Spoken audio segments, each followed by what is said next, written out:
Oh, this one's pretty good. The one that came to mind was What kind? blacks are overly sensitive to instances of racism.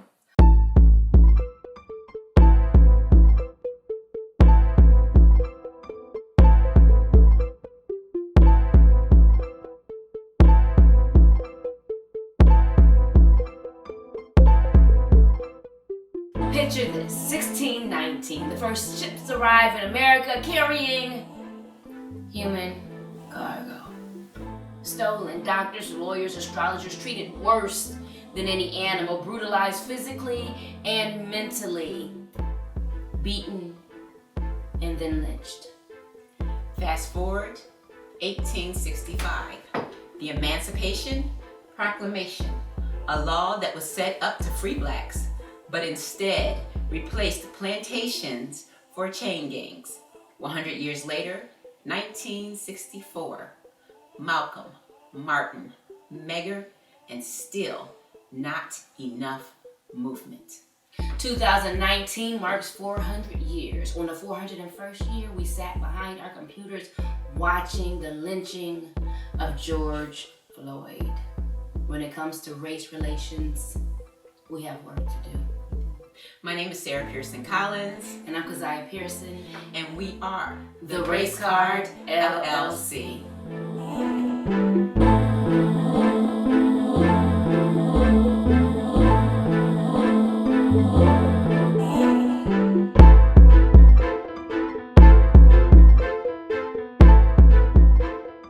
Hi guys, we are back. Race Card LLC. Oh, this one's pretty good, but the one that came to mind was What kind? blacks are overly sensitive to instances of racism. Huh. You know? And so my story usually is the other side. Well, yeah, we are, because sometimes it's not race. But today I'm not feeling that. Today I'm feeling like, no, I'm not overly sensitive. Mm-hmm. If you would stop, I can get my senses together and move on. So I'm a therapist by trade, and the thought that comes in my mind always is the fact that when you think about clinical diagnosis, and no, we're not clinically, anything, but if you think about the disorder, post-traumatic stress disorder, so think about a military person who is constantly in battle, gunfire all the time. Right. When he gets back in civilization, oh my God, I couldn't say that word. Shut up.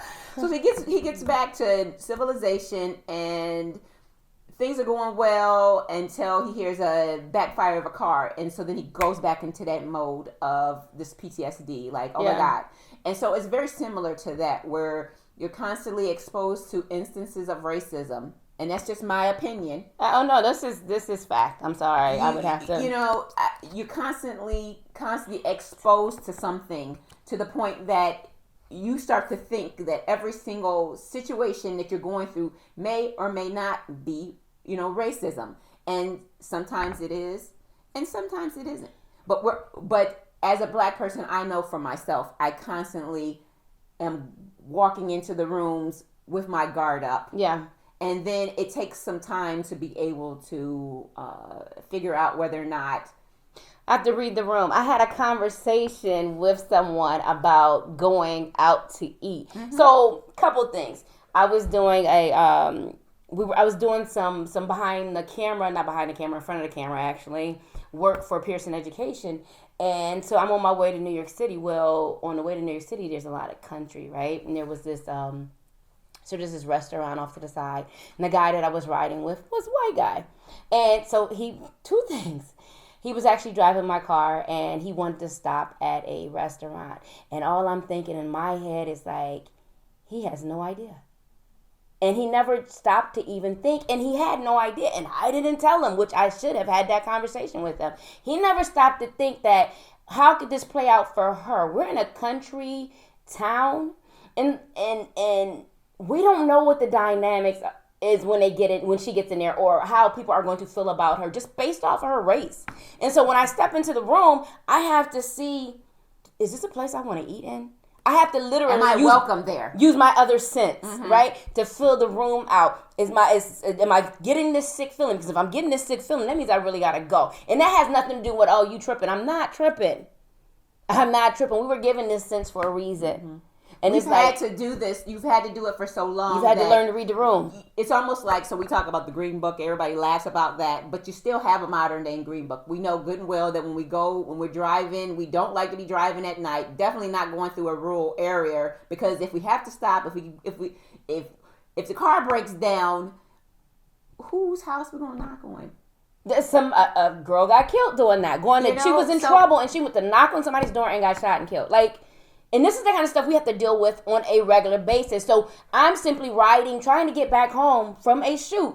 Everything was great. But now in the back of my head. When she says a shoot, she's talking about. Actual, yeah. I'm just saying, it was a photo shoot. It was a video shoot type thing. Yeah. So we're on the road and I'm like, he wants to stop at this restaurant. And I'm like, okay, he doesn't know.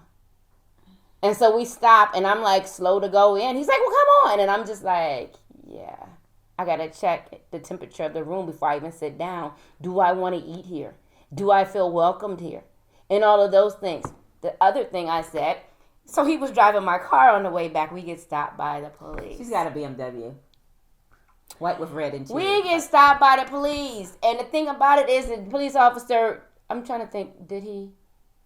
So, however it went, we get stopped, and this is right during all these shootings these are actual police officer shootings that are happening to black people, or these killings that are happening to black people by police officers. So immediately my hands are on the deck, and I'm thinking in my mind, the driver of my car, the guy that I went with to do this video shoot, he thinks I'm crazy.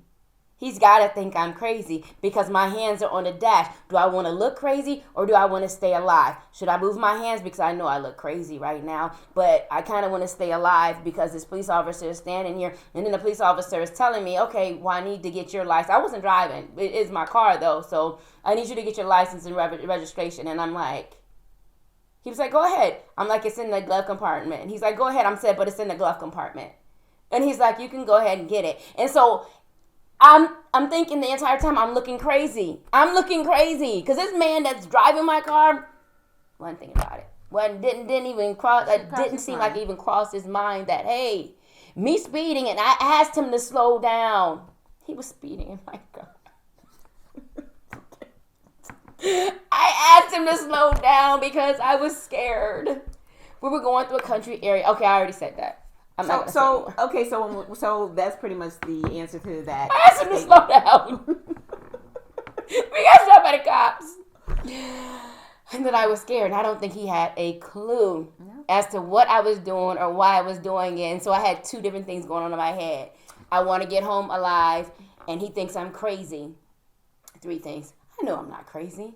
I'm saying these things are really happening. So they are really happening to blacks, and I think the premise of this discussion is to open up the eyes of others to kind of get an idea or get a glimpse of what we deal with so that we can have these conversations so that we can be better off. That's really what it comes down to. Yeah, I think once you have contact with someone, somebody that has a different skin tone from you, once you have that contact, you're less likely to treat them in a negative manner, or if you see something happening, you're more likely to stand up and say, hold up, that's not right, as opposed to, well, it doesn't matter to me, it's not affecting me.